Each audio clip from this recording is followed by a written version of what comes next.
자, 상상해보세요. 당신이 자신의 도시팀의 아카데미에 들어가게 되었다고 말이죠. 당신과 팀 동료들은 함께 성장하며 형제처럼 가까워지고 몇 년 후에는 모두 큰 성공을 거둡니다. 여러분은 팀의 핵심 선수가 되어 황금기를 열어갑니다. 리그에서만 압도적인 성적을 내는 것이 아니라 챔피언스 리그 우승을 향해 나아갑니다. 전 세계가 여러분의 활약에 열광합니다. 하지만 갑자기 시즌 중에 관중 없이 진행된 친선 경기에서 공이 얼굴에 맞고 당신은 그대로 쓰러집니다. 머리가 아프고 메스꺼움이 몰려오고 시야가 흐릿해지며 마치 눈이 폭발할 것 같은 압박감이 느껴집니다. 급히 병원으로 이송되고 의사는 즉각적인 수술이 필요하다고 말합니다. 그렇지 않으면 실명할 수도 있다고요. 믿기 어려울 만큼 극적인 상황이지만 이는 실제로 에드가 다비즈에게 일어난 일이었습니다. 상황이 너무 심각해서 그가 상징적으로 착용했던 안경을 벗고 경기를 하면 그의 눈이 폭발할 것이라는 도시 전설까지 생겨났습니다.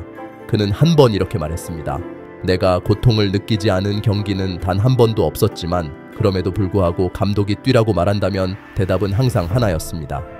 예, 감독님. 하고 저는 출전했죠. 그는 정말로 그렇게 말했습니다. 그래서 그를 핏불이라고 불렀습니다. 비록 그는 메시보다 키가 작았지만 그는 경기장에서 만날 수 있는 가장 거친 선수 중 하나였습니다. 끝없는 지구력으로 어떤 경기든지 간에 그는 계속해서 당신을 쫓아왔고 마치 발뒤꿈치를 물고 달리는 것처럼 느껴졌습니다. 그는 그가 뛰었던 것처럼 살았습니다. 두 번째 수술을 위해 모든 것을 걸어야 한다고요? 문제 없습니다. 내가 땀을 흘리기 시작하면 바로 안개가 낀 안경이 필요하다면 좋아요. 피파에게 규칙을 바꾸게 해서 다시 경기장에 나가겠습니다. 다리가 2번이나 부러졌다고요? 다시 게임에 돌아가겠습니다. 국가대표팀에서 가장 큰 인종차별 논란이 일어났을 때 출전 정지를 당했다고요? 별일 아니에요. 의료팀의 방해와 도핑으로 인한 징계? 전혀 신경 쓰지 않아요. 그는 심지어 3번의 챔피언스리그 결승에서 졌습니다. 2번은 페널티로, 1번은 논란의 여지가 있는 심판 판정으로 졌습니다. 그러나 아무것도 그를 막을 수 없었습니다. 왜냐하면 그는 항상 자신에게 불리한 상황이 있다는 것을 알고 있었기 때문입니다. 눈에 띄는 안경과 드레드 헤어를 하기 전 다비드는 아약스에서 3번 연속으로 시험을 봐야 했고 그때서야 팀에 들어갔습니다. 하지만 그 일이 일어난 순간 그의 상승은 믿을 수 없을 정도였습니다. 아카데미 시절부터 그는 주전 감독의 눈에 띄었습니다. 그리고 다행히도 그 감독은 루이 반 할이었습니다. 그래서 반 할이 결국 팀을 이끌게 되었을 때 그는 다비즈를 특별한 프로젝트로 삼았습니다. 그리고 갑자기 어린 선수가 스타 선수들 사이에서 벤치에 앉아 있을 때 그는 데뷔 몇 개월 만에 UEFA컵에서 우승하며 메달을 차지했습니다. 몇 경기 만에 그는 팀의 주전으로 자리 잡기 시작했습니다. 전문가들이 팀이 너무 베르캄프에게 의존한다고 불평하는 동안 19살의 윙어는 중요한 경기에서 항상 중심에 서 있었습니다. 베르캄프가 챔피언십에서 팀을 힘겹게 끌고 가는 동안 다비즈는 네덜란드컵에서 완전히 주도권을 잡고 페예노르트와의 중결승에서 3골을 넣었고 결승에서는 첫 골을 넣어 아약스에게 그해 유일한 트로피를 안겼습니다. 그래서 물론 그 후 6번째 경기에서 그는 무릎 인대를 다쳤고 그로 인해 다음 시즌의 대부분을 놓쳤습니다. 이것은 우리 이야기의 시작으로 되돌아갑니다. 1994년 다비스가 완전히 회복했을 때 아약스는 축구 세계에서의 이상향을 경험하고 있었습니다. 시작 멤버의 70%는 자팀 아카데미에서 배출된 선수들이었고 20%는 다른 네덜란드 팀에서 뽑은 유망한 젊은 선수들이었으며 나머지 10%는 야리 리트마넨이었고 물론 그는 예외라고 할 수 있습니다. 그런데 그 후 이런 일이 발생했습니다. 클럽이 15년 만에 처음으로 챔피언스리그 중결승에 진출할 준비를 하고 있을 때 다비즈는 긴급히 수술을 받게 되었습니다. 수술은 성공적으로 끝났지만 그에게는 만약 팀이 바이에른 뮌헨을 이긴다면 결승에 복귀할 가능성은 매우 적다고 말했습니다. 그러나 이것을 다시 말할 필요가 있을까요? 다비드스는 운명에 도전하는 것을 두려워하지 않았습니다. 4주 후 그는 바이에른 뮌헨과의 2번째 경기에서 교체 선수로 출전했습니다. 다음 경기에서는 이미 골을 넣었고 결승에서는 선발로 나섰습니다. 경기 종료 5분 전 다비즈, 레이카르트 그리고 클라위베르트 3명의 수리남 이민자들이 힘을 합쳐 결승골을 넣으며 아약스를 유럽의 왕으로 만들었습니다. 그리고 축하의 한가운데에서 보가르트는 순진하게 외쳤습니다.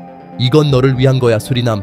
이 말은 단순히 자신의 뿌리에 대한 사랑을 표현하려는 의도였으나 결국 네덜란드 축구 역사에서 가장 논란이 되는 문구 중 하나가 되었습니다. 이 말은 에드가 다비즈의 경력을 거의 망칠 뻔한 발언이었습니다. 다음 해 레이카르트와 셰도르프가 떠난 후 다비즈는 그가 남긴 유산을 정의할 수밖에 없는 시즌을 보냈습니다. 그가 이미 팀의 중심이었던 이전과 달리 이제 그는 팀의 뇌, 폐, 심장이 되었습니다. 그리고 다른 선수들의 부재는 거의 느껴지지 않았습니다. 팀은 인터콘티넨탈 컵, 유럽 슈퍼컵, 그리고 리그에서 3번째 연속 우승을 차지했습니다. 그러나 챔피언스 리그에서는 다비즈가 운명의 한 방을 맞았습니다. 그는 결승에서 승리를 가져오지 못한 결정적인 페널티킥을 놓쳤습니다. 그때는 거의 아무도 몰랐습니다. 몇 년 후 칼초폴리 스캔들 한가운데에서 많은 유벤투스 선수들의 혈액 분석 결과가 정상 범위를 넘어선 수치를 보였다는 사실이 드러날 것이라고 추정하건대 그들은 도핑을 사용했을 것입니다. 그런데 아마도 여러분은 이렇게 묻게 될 것입니다. 이게 보가르트의 말과 무슨 관련이 있나요? 제 생각은 이랬습니다. 문자 그대로 초인적인 존재를 제외하고는 그해 다비즈를 막을 수 있는 사람이 없었다는 것입니다. 그는 단순히 막을 수 없었습니다.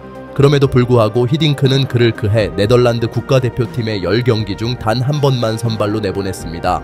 이 말은 많은 수리남 출신 선수들에게도 해당되는 일이었습니다. 적어도 그렇게 보였을 것입니다. 플레이오프가 국가대표팀의 마지막 기회가 되기 전까지는 말이죠. 그때 히딩크는 다비즈, 셰도르프, 클라위베르트를 선발로 내세웠고 그들이 상황을 구해주기를 바랐습니다. 클라위베르트는 2골을 넣었고 경기 후 4사람은 공동 인터뷰에 등장했으며 그 자리에서 레이시거는 이렇게 말했습니다. 우리는 공모했습니다. 이것은 팀 내 백인 선수들과 흑인 선수들 간의 갈등에 관한 소문을 불러일으켰습니다. 이 소문은 유로 대회 도중 더욱 커졌습니다. 그때 히딩크는 다비즈와 셰도르프를 첫 경기에서 무승부를 기록한 것에 대해 비난하며 그들에게 더 많은 머리와 덜 많은 마음으로 경기해야 한다고 말했습니다. 이로 인해 셰도르프는 언론에 이렇게 반응했습니다. 축구를 아는 사람은 우리가 멍청한 선수가 아니라는 걸 알 겁니다. 그는 히딩크가 그들을 그렇게 보는 이유가 다른 데 있다고 암시했습니다. 그때 수리남 출신 선수들이 다른 팀원들과 따로 식사하는 사진도 공개되었습니다. 모든 선수들의 노력이 소문을 잠재우려 했음에도 불구하고 다음 경기에서 셰도르프는 26분 만에 교체되었고 벤치에서 시작한 다비즈는 언론에 이렇게 말했습니다. 히딩크가 백인 선수들의 엉덩이에 그렇게 깊숙이 앉지 않았다면 진짜로 그의 최고의 선수들이 누구인지를 알았을 텐데 그 다음날 대회 도중에 팀 미팅이 소집되었고 다비즈는 국가대표팀에서 제외되었습니다. 하지만 그는 언론의 클럽 수준에서 있었던 일을 말할 기회를 가졌습니다. 국가대표팀 선수들 중 90%가 아약스 출신이었기 때문입니다. 모든 수리남 출신 선수들은 다른 선수들에 비해 훨씬 적은 돈을 받았습니다.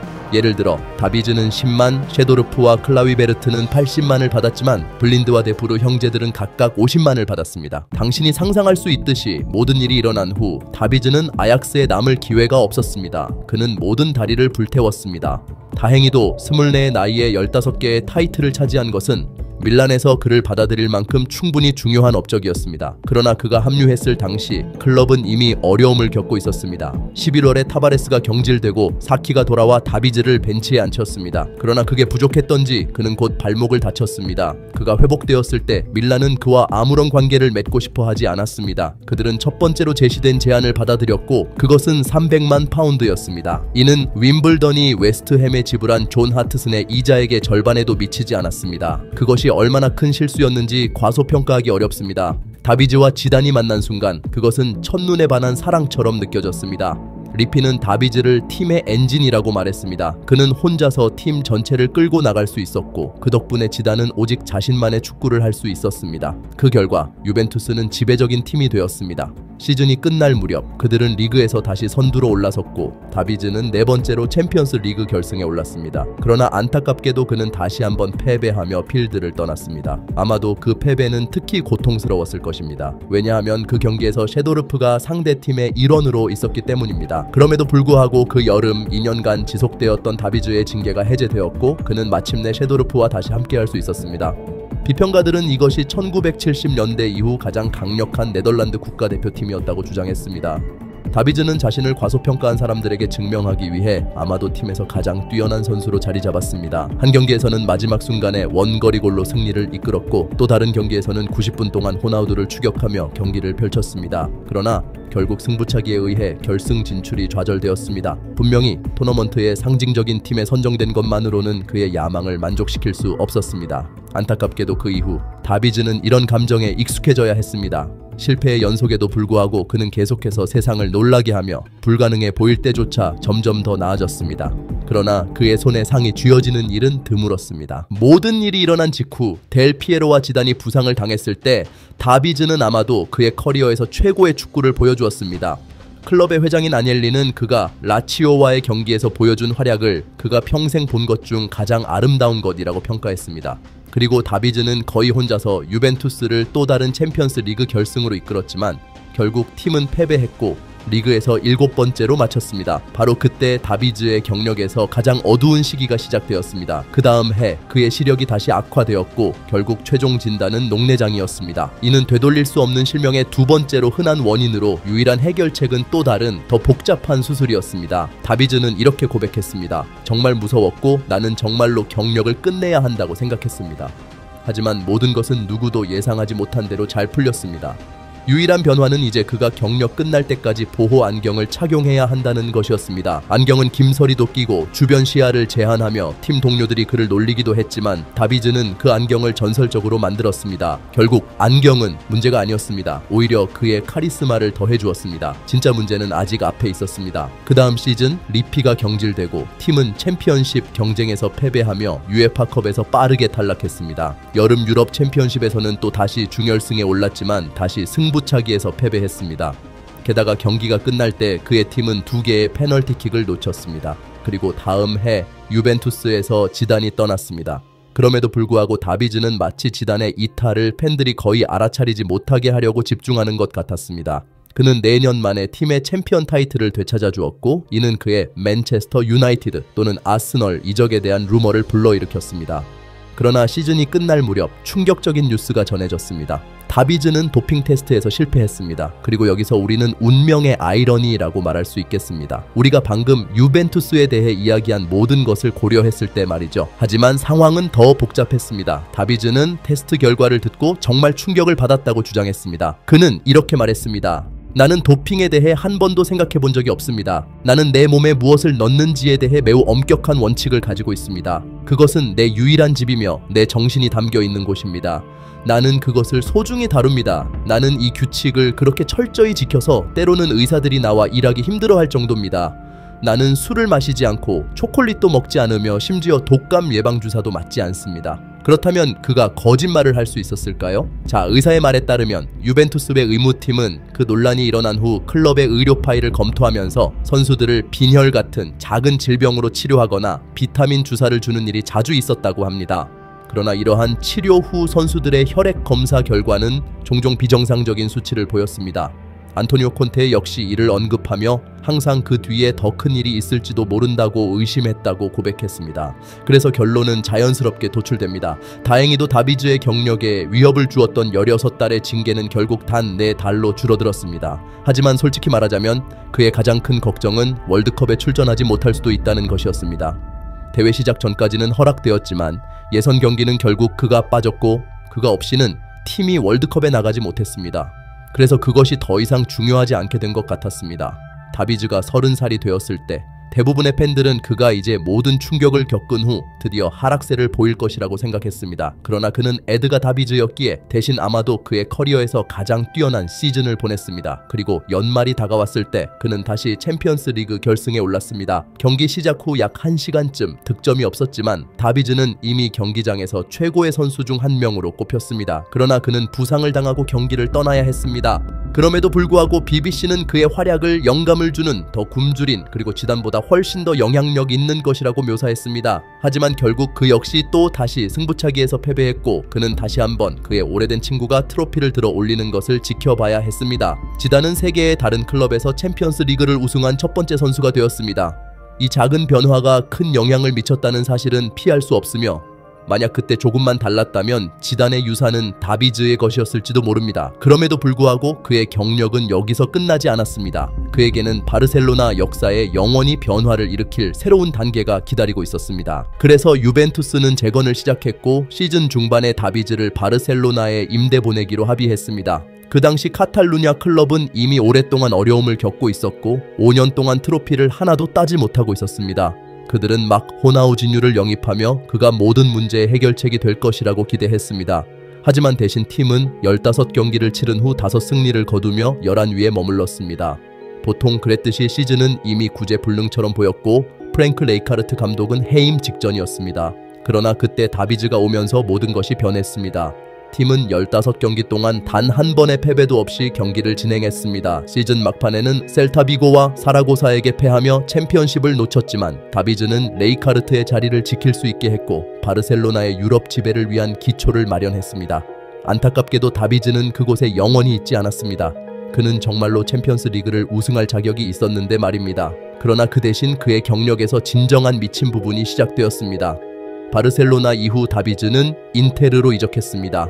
하지만 소문에 의하면 어느 공식 행사나 갈라 디너에서 그는 한 여성과 플러팅을 시작했다고 합니다. 이 일이 눈에 띄지 않았던 것은 아니었으며 얼마 지나지 않아 그녀의 남편이 등장했고 그는 분노했습니다. 문제는 그 남편이 인테르의 주요 스폰서인 피렐리의 CEO인 트론케티 프로베라라는 것이었습니다. 이 사건 이후 다비드스의 인터에서의 경력은 급격히 하락했습니다. 그는 벤치와 관중석 사이를 오가며 시간을 보내다가 결국 클럽을 떠나 토트넘으로 갔습니다. 토트넘에서 팬들은 다비드를 사랑했고 그가 팀에 미친 영향은 엄청났습니다. 그의 첫 번째 완전한 시즌에서 그는 22년 만에 두 번째로 UEFA컵에 진출할 수 있도록 도왔고 챔피언스 리그에는 단 2점이 모자라 역사적인 성과를 이루지 못했습니다. 그러나 그가 북런던에 있었던 가장 기억에 남는 사건은 첫 훈련 중에 일어난 일이었습니다. 다비즈는 로비 킨을 스치며 그가 복싱 환경에서 자란 것을 몰랐습니다. 결국 킨은 한 방에 다비즈를 너가웃시켰습니다. 이후 아약스로 돌아온 다비즈는 불운한 시즌을 겪으며 골득실 차이로 챔피언 타이틀을 놓쳤고 다시 한번 다리가 부러졌습니다. 그 후 그는 2년 동안 축구계를 떠났습니다. 그러나 38세가 되어 그는 자신의 꿈을 이루기 위해 축구로 돌아왔습니다. 그는 크리스탈 팰리스부와 경기당 지불 계약 조건으로 계약을 맺었습니다. 하지만 그의 크리스탈 팰리스에서의 경기는 단 7경기밖에 지속되지 않았습니다. 다비드스와 같은 전설에게 이런 일이 이상하게 느껴진다면 2년 후 40세가 된 그는 다시 돌아왔습니다. 이번에는 잉글랜드 4부 리그에서 바넷에서 뛰기 위해서였습니다. 그는 선수 겸 감독이 되어 마크 롭슨과 함께 감독직을 나누어 맡았습니다. 이 실험은 바로 성과를 보였습니다. 바넷은 12경기 연속 무승부 후 승리를 거두었습니다. 그럼에도 불구하고 팀은 시즌을 51점으로 마쳤지만 여전히 아마추어 리그로 강등되었습니다. 그럼에도 불구하고 다비즈는 클럽에 남아 이제는 단독 감독이 되었습니다. 그는 자신을 팀의 주장으로 임명하고 첫 번째 번호를 선택했으며 이는 필드 플레이어로서는 다소 특이한 일이었습니다. 그러나 그의 두 번째 시즌은 급격히 혼란스러워졌습니다. 첫 9경기에서 그는 9장의 옐로카드를 받았습니다. 이후 그는 2차례 연속으로 레드카드를 받아 퇴장당했고 결국 경력을 마무리하기로 결심했습니다. 그는 자신만의 방식으로 심판들이 그는 축구를 사랑하지 않게 만들었다고 선언했습니다.